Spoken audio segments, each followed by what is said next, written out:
That was minted by the Institute for Knowledge of the Temple, and it has a picture of King Cyrus in the background, who was very influential in the rebuilding of the temple, the second temple.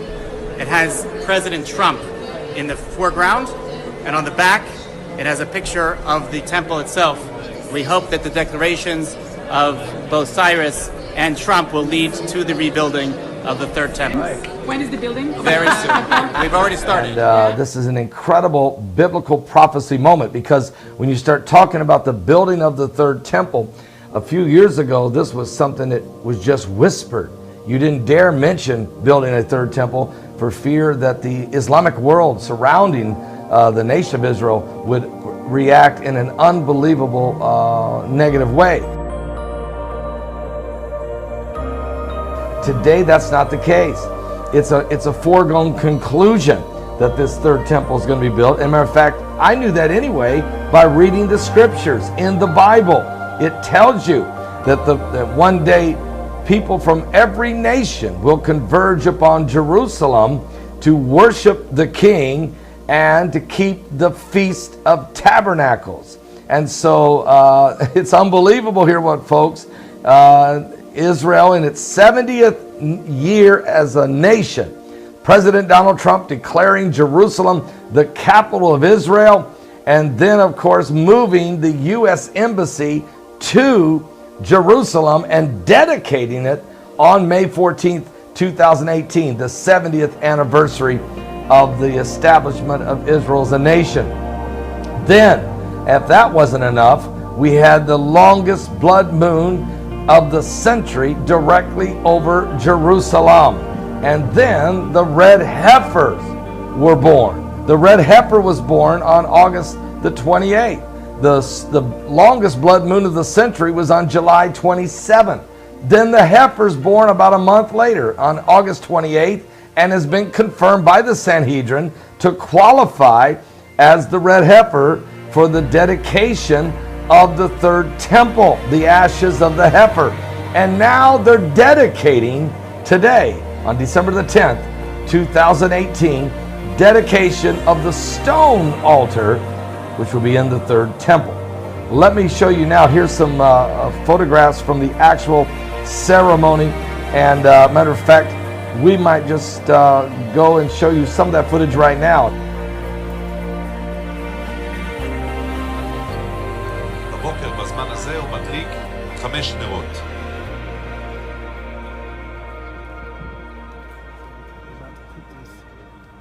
Daily sacrifice in the altar, but they got to get this fire going again. Fire keep on going out. Yeshua's not pleased.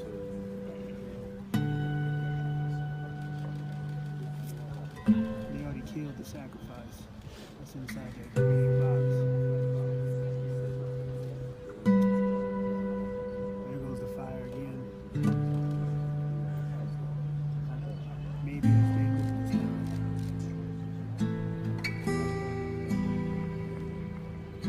עכשיו יש את מצוות ההולכה, שגם את זה עושים בברכה. כל הכהנים לפי הסדר מוליכים את האיברים לכבש. הראשון בראש וברגל, השני בימינו וחותמו כלפי זרועו וקרניו בין אצבעותיו, ובית שחיטה למעלה והפדר עליה, רגל ימין ביד שמאלו ובית תורה לחוץ.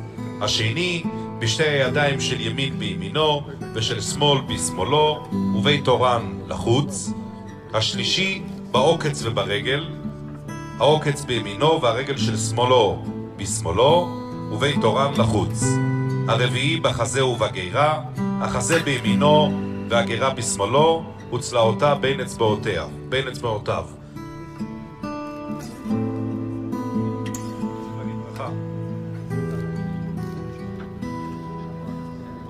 אלה הנסחים, היין,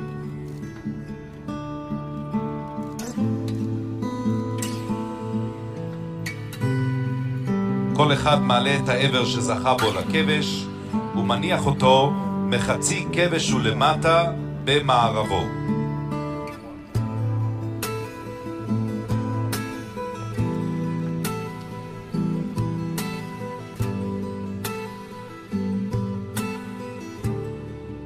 Pax Americana, we know we are in Akhirul Zaman. And very soon, Dajjal is going to appear in person, ruling the world from Jerusalem and declaring that I am the Messiah. However, this is not the end of history. The Jews will say this is the end of history. The Christians are going to wake up and rub their eyes, the ones who are deceived by Europe, and they say, well, wait a minute, this fella there in Jerusalem who says he's the Messiah, boy, he is not the son of Mary. Huh? The Messiah who is to come back is the son of Mary. This fella is not the son of Mary. This is not Jesus. It seems as though we were taken for a ride. Are we telling them that now if they're listening to the lecture? You've been taken for a ride. This is not the Messiah. This is Dajjal, the false Messiah. And this is not the end of history.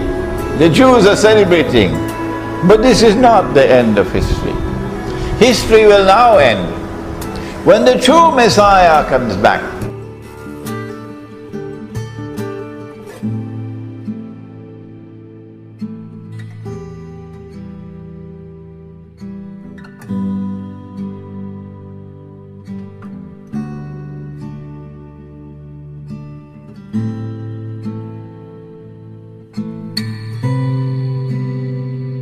Well, some key things have to happen for the messianic figure in the Jewish mindset. For the Messiah to arrive, you can't think of him like we think of Messiah. We think of Messiah after the model of Jesus. He's the Son of God, divine birth, all of that. That's not the way the Jews look at the Messiah. They're looking for a king. They're looking for a political leader. As a matter of fact, Messiah to them means the anointed one, and it goes back to the ancient days when they would anoint a king and recognize him as this is the man that God sent.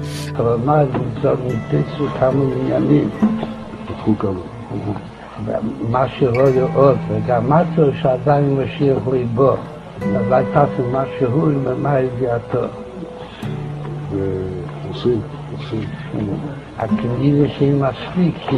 More centuries.